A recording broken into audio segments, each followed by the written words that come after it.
basic income guarantee recognizes that funds need to be available to all citizens to meet basic needs and abolish poverty. It is a minimum sum paid to all citizens unconditionally. An adequate basic income will provide stability and security for all citizens in uncertain times. Welcome to the podcast, Basic Income New Mexico, discussing the idea of a basic income initiative in New Mexico.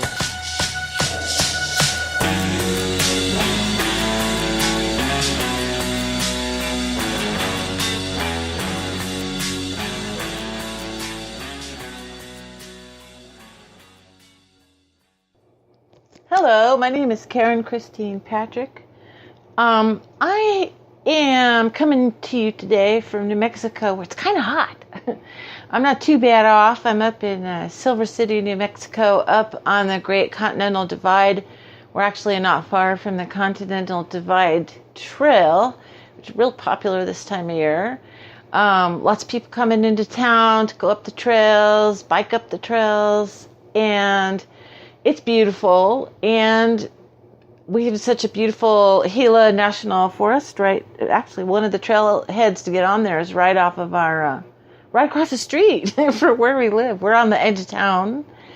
And so we get a view of the beautiful mountains up there, Boston Hill, and lots of critters that we had an interesting week. The javelinas, which are the wild pigs that we have here in this area, came down and decimated our potato garden in the backyard. Hey, it was a test garden, so we're okay. We just need a better fence.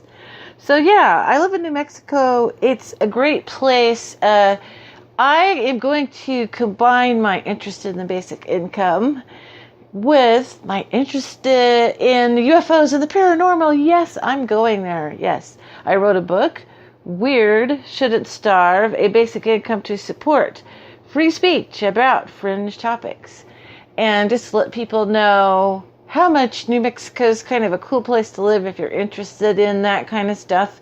This weekend is the Dulce Base Conference, and the 4th of July weekend coming up is the Roswell UFO Festival.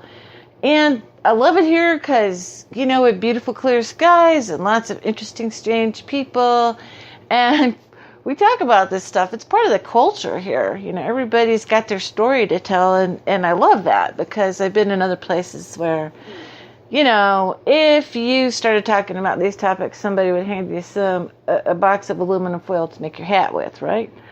So yeah, I am been working. I've had a lot going on, so I haven't done a lot of these podcasts because I've been clearing the decks. I want more and more want to talk about the basic income. I have so much investment in why it's a good idea from personal experiences, being a single mom, being a caregiver, going through transition where I was going through training programs to learn new job skills, being sick, you know, became disabled. Not sorry to say, primarily through two factors. One, I was born with a spinal problem, and then I was a caregiver for 20 years, lifting my daughter, who's kind of little. She's not exactly a little person, but close. But still, you know, you do that much lifting, kind of deadlifting somebody who's paraplegic, it gets to you. And I eventually blew my back out, and now I'm on disability, and I have learned so much about the system of, you know, support for people in those kinds of situations. But I wanted to talk about this concept, Weird Shouldn't Starve, primarily because the more I dug into it, the more I was like, heck yeah, we need this, man.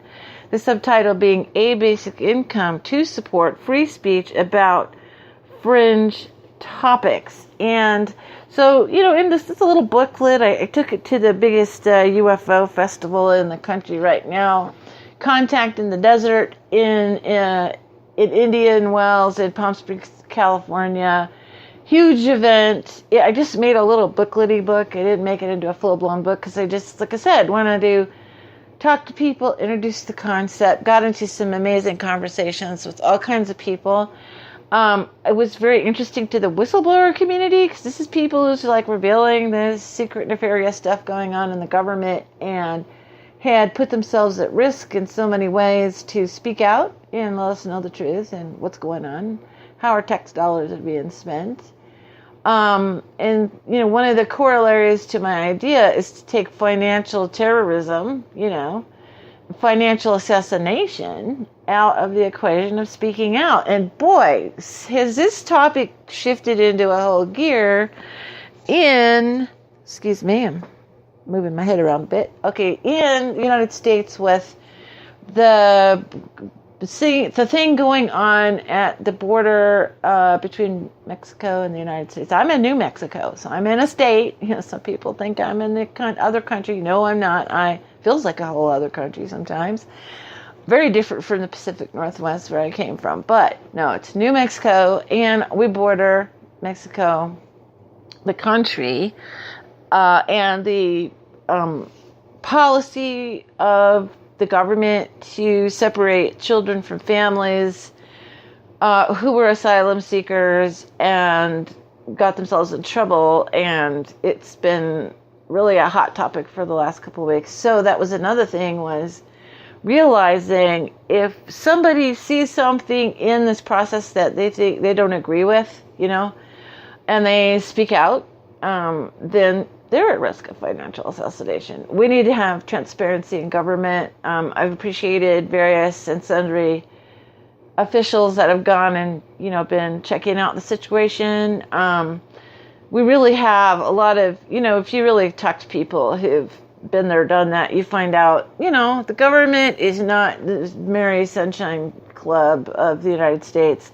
Has done some things in the past that weren't too great. And as a government for the people, by the people, and of the people, how the heck are the people going to monitor what's going on in their name if we don't even know what's going on? Or if somebody knows something but they can't say anything because they'll lose their job. So it's not just, in a sense, holding immigrant children hostage, but actually the children of people who work for the government hostage, because, if dad loses his job or mom loses her job, then they're in trouble too. So this is serious. This idea of free speech, very serious, really challenging in the time of social media changes that we've had in the last couple of years, where anything you say can and will be, attacked on Facebook. So there you go. So this little booklet, you could get it on my website, caseypatrick.com. The idea of it was just to, I have my basic income people I monitor and learn from, Scott Santens and Guy Standing and others, as well as basic income everywhere. There's I'm doing basic income NM, New Mexico, on Twitter. There's basic income, every country you could think of, basic income, just a few states. I only know of New Mexico and Texas, so that's interesting. Myself and New Mexico, Texas person, we're going to be challenging people to, start an initiative, a discussion in their state, because there might be ways to finance basic income nationally. There's all kinds of interesting ideas.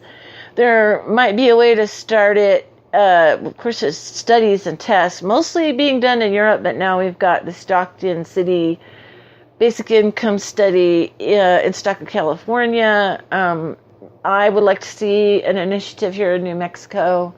We have really high wealth inequality, and that's a problem. That's a problem because corporations can go and kind of push their weight around legislatively, can ask for tax incentives to start businesses, which I'm not completely against. It's just, we need to make sure, again, that process is transparent. And if you're asking money from a legislature of a state that's really not a very wealthy state, then we need to make sure we have return on investment, and we need to make sure we take care of our people. So there's a lot of ways a state government, which provides so many services to the citizens, that, there's fairness, there's transparency, and there's some smartness, that we have these discussions and we can try something because, I'm a technology person. It's all about new, good ideas. We've had all kinds of cool, like I'm doing this, I'm doing this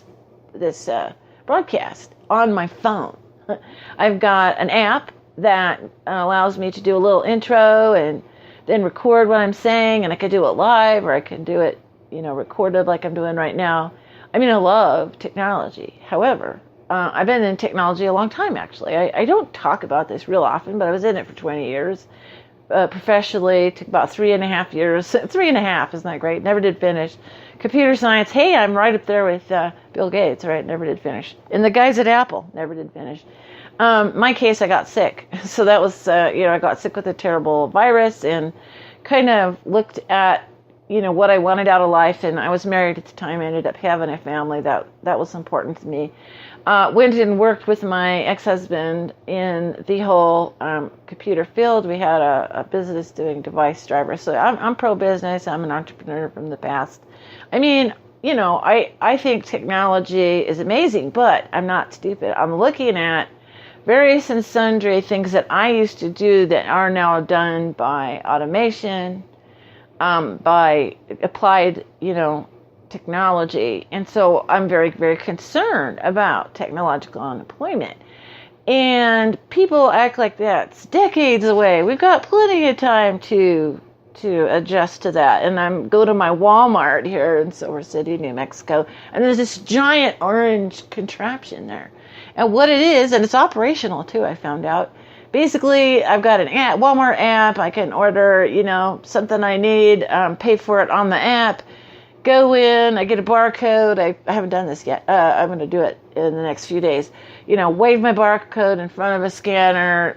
There's some kind of internal mechanics that goes on, spits out my package.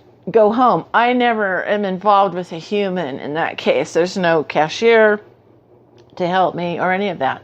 I'm doing it myself. So you're talking about applied, the AI of the app, appification of everything, and the robot that there's probably some people involved in the warehouse to help get the thing into the big giant, what's an orange column, bright orange column, pickup column.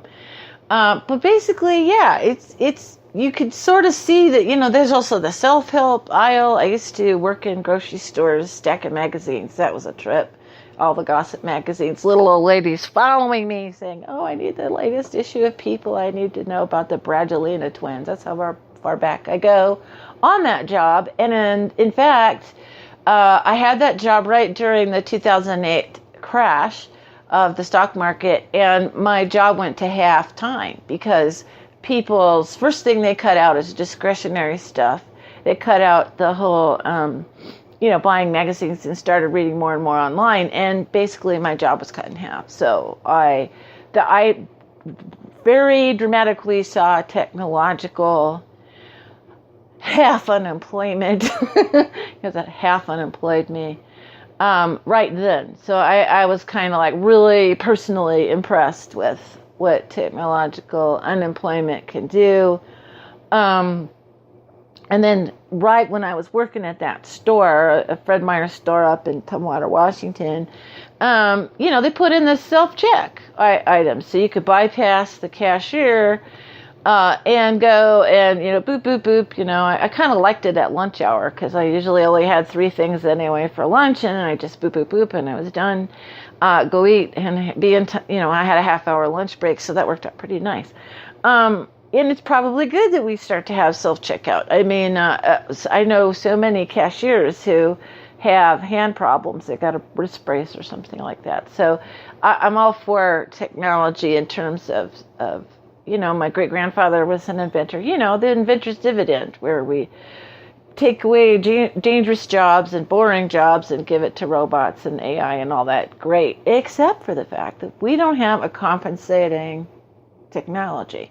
How we redistribute wealth in the United States is behind the times and manipulated, I think. And so only corporations and only rich guys have basically been given the inventor's dividend. And I get lectured a lot when I talk about basic income from people who condescendingly tell me, I don't know what I'm talking about in terms of, basic economics. And none of them really say anything to me about current basic economics influenced by technology. And and this rush, which is probably eventually a good thing, towards technology basically doing quite a bit for us and us being freed up to do a lot of things. So I wrote this little book, Weird Shouldn't Starve. I have a lot of different little chapters in it. Since I was talking about technological employment, I'll go to that page, and you can find it on caseypatrick.com. I have a print book right here because I took the print book to the conference, but I don't really have it available as an ebook on the website because I got a jillion, links in there I want people to read and look up. So my book's intention was to be really simple, super informative about the basic income if you don't know anything about it, to explain basic concepts if you don't know anything about it. Again, targeted to my weirdo friends. You know who you are. A rock and a hard place. Oh no, this is page 5. Wealth inequality. Excuse me. Wealth inequality. Oh, no, wait a minute. I was going to talk about technological unemployment. Well, there you go. It's such a good book. Every page is golden. Actually, the cover's green. Like aliens, little green men. It's the standard color you see about half of everything at Roswell during the festival. Technological unemployment. Physicist Stephen Hawking, in one of his last interviews, expressed his concern that technological unemployment will create poverty. He said, everyone can enjoy a life of luxurious leisure if the machine-produced wealth is shared. Or most people can end up miserably poor if the machine owners successfully lobby against wealth redistribution. So far, the trend seems to be toward the second option, with technology driving ever-increasing inequality. Yeah, he's an interesting guy. He's in Britain. I'm reading horror stories every day about British austerity cuts in the, demanding that disabled people that have been disabled for years and years and years suddenly are declared fit to work arbitrarily. And there's suicides going on. It's that bad, because it really isn't jobs, number one. Number two, how do you transition somebody who hasn't worked for 10 years? They don't have skills. They might still be quite sick, as well as horrific cuts in the medical care. So I watch Britain, and of course Stephen Hawking was British. I watch Britain for what's coming down the pike for the United States, because we tend to follow Britain rather than other parts of Europe that have health care, everyone has health care, who have reasonable programs, for instance, for like caregivers that they're paid like they do in Scandinavian countries. So looking at what's going on in Britain, it's quite frightening. So the other thing I have on this technological unemployment page is just kind of indicating to people that your job, or I've definitely had it for me, jobs that I used to do have now been automated. And so I wrote this. You can check to see if your job is going to be automated by checking it with this website that gives a comprehensive report about trends in most industries towards automation. Will robots take my job? WillRobotsTakeMyJob.com. So try it out. It's very enlightening, and it gives you an indication. So, for instance, welders, right? The Japanese started with the car companies, robotizing welding car bodies on the assembly line. Many industrial type jobs will, due to the danger of them and due to the advancements in robotics, might go the way of the dodo. I was just reading today about automatic hamburger making device, so thinking about that, my oldest son's first job was working at a national chain I will not mention, but he was make hamburgers, and that was his first job. Then he went on to other things. And then I have a grandson who's 10, and it's very likely he will never ever have to flip burgers as his first job. This is how drastically quick this is going on. If you are a therapist and you are there to listen to people and give a feedback and help them with their problems, you're probably okay for a while. There has been attempts at robotic therapy, but do you really want to talk about, your personal problems to a robot unless you just simply didn't have any other option. There was a program years ago, those of us who are computer geeks remember it, called Eliza, and it was the basic question was, what do you think about that? See, so it was kind of silly. So you got, healthcare and some other fields that are still pretty good, likely not to be taken over by robots. So in this last part of this page, I wrote, most people are seeing this coming with driverless trucks, self-check at the grocery store, and online ordering of just about everything with no workers needed for all of this. In the near future, we will see robot chefs, baristas, bartenders, robotic security guards, and applications using drones for delivery. I think the creepiest thing I saw, just yesterday in fact, was there was some kind of, I guess there was a windstorm, and there was a piece of material that had draped itself across a power line, and it was really a bad situation because maybe it was sparking up and becoming dangerous, and people were worried about it. So somebody rigged up a drone with a flamethrower. It went up there, guided the drone up, and basically burnt the fabric off of the power line, which is, yay, problem solved. But, oh my God, a drone with a flamethrower?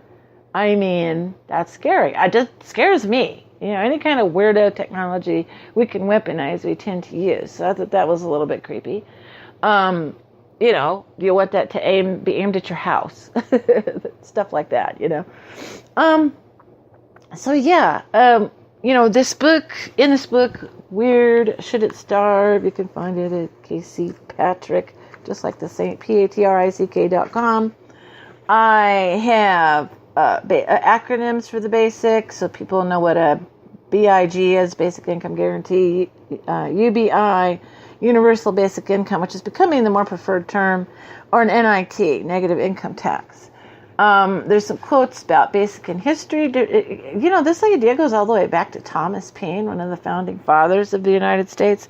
I didn't know that, and it was very interesting to read up his opinions on that. It was also favored by Martin Luther King Jr., trying to deal with, so many people in the African American community went from agricultural backgrounds, and then they went into the cities and worked for factories, and then many of them became soldiers in the war. And as we got into the 60s, we had a lot of adjustments society-wise of how we were going to find meaningful work for people, given that there was, in fact, and I was there, I remember rampant, prejudice. And so, giving people some dignity, giving them a basic income so they're not on welfare and people are yelling at them, oh, you're taking my money, because it's really our money, for one thing. And number two, when people say that, they're really mixed up to me because they're not looking at how our money is being spent. And I go into that later in the book. For instance, most people, when they go, oh, you're taking away my money, I go, well, okay, wait a second. Your money is, our money is being taken away to the tune of $60 billion per month being paid to the banks since 2008 under quantitative easing as a continual bank bailout. If that money, instead of being paid to the banks where it just gets kind of put on the bankroll and doesn't flow into the economy, if you took that couple $100 a month, gave it a little partial basic income to every man, woman, and child in the United States, $200 to $300 a month, nothing to sneeze at for most of us. It would flow in the economy. It would give people some discretionary income, and it would be, on our way to the idea of a basic income. So there you go. That wasn't money that's just reallocating some money that's already being paid out that you're not supposed to know about or notice. Let's see. I have a page here about a rock and a hard place. Where everybody's at economically. Wealth inequality, which is really rampant today. I don't have the quotes for the United States, but 8 individuals, 8 people, not 8% or something like that. 8 individuals own half the world's wealth. That is a measure of wealth inequality, and that's down from like 60 people, I think, or 80 people like 2 or 3 years ago. So we're literally looking 2018, 2019. There will be one person who owns half the world's wealth at this rate, and will be the emperor of the world. And it won't be the Queen of England either. It'll be somebody else, because those guys tend to be tech media giants, moguls. Technological employment, I talked about that. I talked about the precariat, which is a term for people who are living precariously, paycheck to paycheck, or even lack of a paycheck to paycheck. Redefining work and jobs. So we've got to uncouple the work we do as human beings, or what I say, humans get up every day and do things, from the jobby job. And there's already a lot of people. I was a mom. I was a caregiver. I was a parent. I was at home, stay at home. There's lots of people doing important things that they're not a salaried or position. They're not getting paid. So we already have a lot of human work being done that's not recognized or supported. And it used to be that the breadwinner could go out and support the other parent, or support them in caregiving duties. You got the sandwich generation. We need to support some really important things that are done for free by people because they love their families. But, here's the statistic. I had a child with disabilities. 80% of marriages where there is a child born with a lot of health problems, chronic health problems and disabilities, break up because of the stress. Now you've got a single parent who is taking care of the child, not supported. The state supports this family inadequately, I have to say. It's tough to get respite care. It's tough to get help. Fighting the system at every turn. The father of my disabled daughter bailed, so no help on dealing with hospital bills, dealing with appointments, no volunteer, no help, no nothing. Just took off. Well, wasn't that nice? And people do that, unfortunately. They bail on each other. They bail on kids. Okay, so, now I got to depend on child support payments, and he picked up a new wife and family and was being wonky on that situation. And, it was horrifying. It was very horrifying to deal with, very stressful. I could have had a basic income to help me while I was straightening out all that stuff in my life and moving to a new place, getting a new situation, getting my daughter into services in a bigger city. A basic income would have really helped me in that life circumstances. One of my pages here, what is an economy for? What is an economy for? Is it for just private wealth for a few people, or is it to support everybody? Promote the common welfare, ended up with the welfare state, which is kind of pits, the worker, big government worker bureaucracy is against the clients. You'd get rid of a lot of that by just simply having a basic income for everybody, which would be fair. And, did you have a lemonade stand this month, and, how much did you make, and we're going to cut that much, and all this complexity, just make it what they call not means tested, right? So you get it, and then if you want more, you can go build on that. You can go, I love to do crafting and sewing. Maybe I could do some sewing activities for somebody, or somebody could have a paper route, or whatever you want to do on top of it. You wouldn't be playing penny poker with the government if you were disabled and you got better and you felt like you could do this one thing that people liked, and you could get a couple pennies here and there for. Very serious thing. We can't say no to practically anything. You're dealing with people who have nothing. I mean, what I call zerohood. They've achieved zerohood.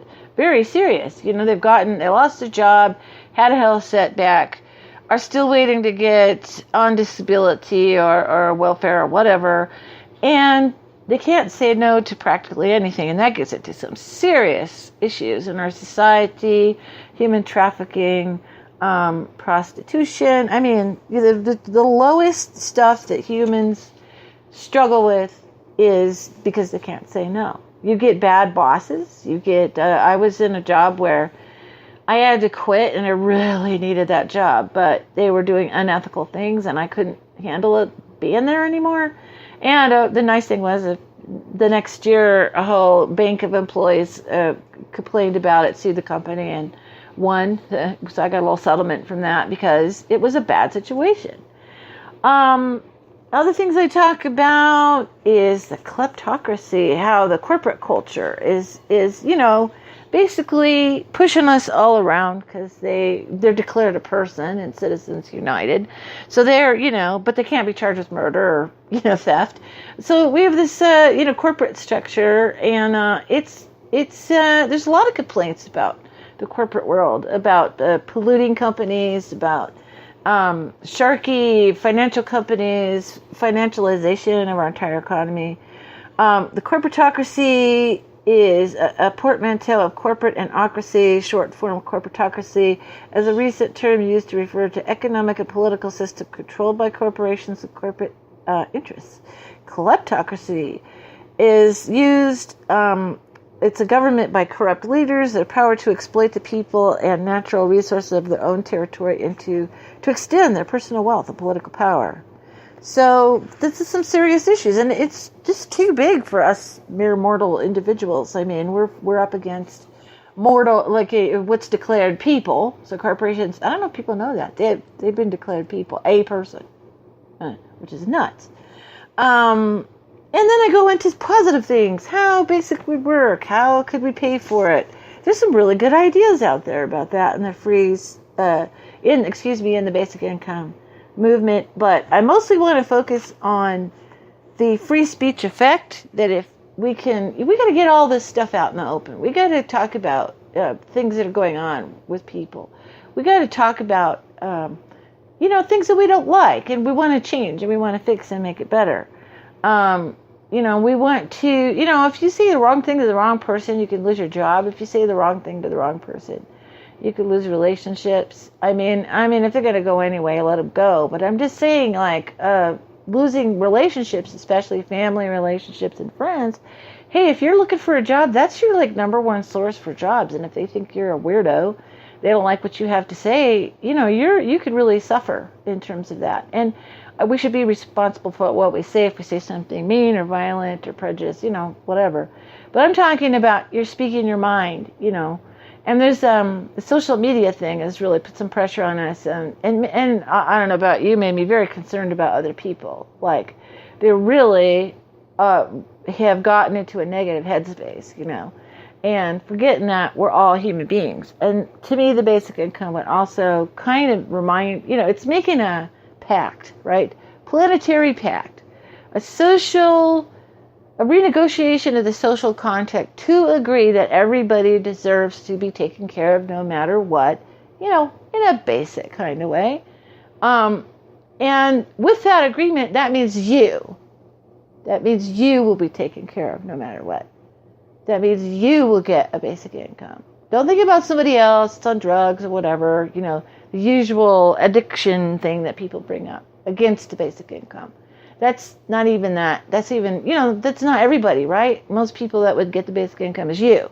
You're hardworking, not making ends meet. Families with all kinds of challenges. It'd be people going through transitions. That's the positive side of it. And bringing up addictive behavior, or people who are just going to sit around and, play video games all day and eat, that's unhealthy. That's addictive behavior, by the way. They should get some help. But they're almost paid to do it. They don't have the incentive. They're running up against the system and getting frustrated.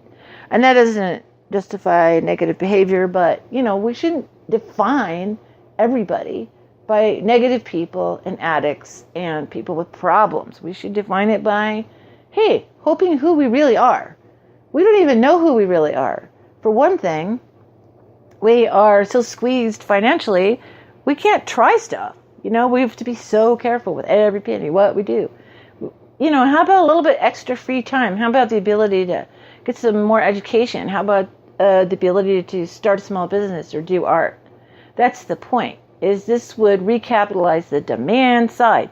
And I say this all the time, and nobody understands what I'm saying, but I was, impressionable young person in the Reagan era when we got supply side economics, which is what that tax cut the Republicans did was about. That was a supply side economics, assuming that economic activity starts when a person who's rich invests in a business. No. Economic activity starts when a human being needs or wants something and is willing to pay for it or is able to pay for it. Okay? That's the demand side. So we have incentivized the supply side. Now we have, all this incredible ability and high productivity to produce all kinds of stuff that people can't buy. Okay? That's a problem. It's out of balance. And that's why the economy's kind of slowed down and won't quite ever come back. And no matter what economic, statistics they quote out you, how is your economic situation every day? Is it better? I hope so. Most people I talk about, no, they're very concerned. If there are new jobs in the economy, I happen to know a lot of them are gig economy jobs. They're just not a job like you go there and work for all day and all week. And no, it's you do this one thing and now you got to go hustle the next gig. Okay, that's real prominent in the high-tech industry. People go, oh, well, we're going to have robotics. That means we're going to have new jobs because we have robotics. Well, guess what? I have something to tell you if you live in the United States. It's not going to be here in this country. It's going to be in Asia, okay? They have the technological ability to build all this stuff that we're losing. We're losing the manufacturing, supplies, and materials manufacturing. I've talked to a lot of businesses who, have to have a representative in Asia to get the stuff, from there to here to do manufacturing in this country. We've really lost prominency in that. So, I think there could be a new renaissance. I could think we could have some amazing new technology, but hey, most things start small, right? They start some guy in a garage, some gal thinking about a problem, needs some support to try it and fail and try again and get better at it and make mistakes and, oh, that was a dumb idea, try something else. That kind of entrepreneurial experimentation that now is so very difficult because it's just simply not. We got the squeeze going on. The rich get richer and the poor get poorer. And we're counting every penny. We can't really, there's not a lot of room to fail. There's not a lot of room to try. So I am for this basic income thing, throwing a lot at you. I'll be continuing to talk about this on this podcast that I'd like to do more episodes of now that I've cleared my deck of a lot of projects so that I can talk about this more because this is really, really important to me. This is important to my heart because I used to wonder how the heck are we going to turn around individually and collectively and in my country that I love, United States of America, which seems to be really struggling with even liking each other, okay? We need to take some pressure off of the intensity of our conflictual mindset, If everybody's got enough, because that's really kind of the core of it, the fear of not having enough, right? The fear of being totally down and out and gone, is part of what drives some of the negativity of, oh, you think that person over there has much or has yours. No. If you're working and you're hearing me going, yeah, you just want my money. Well, guess what? You're driving on our roads to go to a job most likely subsidized by tax breaks from our, collective resources. I mean, this is not just about you. And the other thing is what if you get sick? What if something happens to you that you can't make that money? Okay? That money. That is yours. Okay, you did that. But you got to recognize the interconnectedness of all of us and the risk that you really are under, because a lot of people have. Their plant closed, they lost the job, they got sick, they got divorced, they lost their house, the hurricane came, and now they know, the best way to guarantee you have all yours you work hard for is to make sure everybody else has theirs. Because if you don't have a compassion for other people or yourself in the future, right? Because you are going to get older. Everybody's doing that. If you don't recognize that, then, if we don't recognize that collectively, we're all in this thing together, then it's just going to get worse. And it's not great now. So it's a new idea. I'm just saying investigate it. You don't have to read my book. You can go to basicincome.org, which is a great place to look at the international basic income movement. Of course, I want you to buy my book. It's $5. It's an ebook. It's awesome. CaseyPatrick.com. Weird Shouldn't Starve, subtitled, A Basic Income to Support Free Speech About Fringe Topics by myself, Karen Christine Patrick. Thank you for listening to Basic Income New Mexico, and I hope you have an awesome day.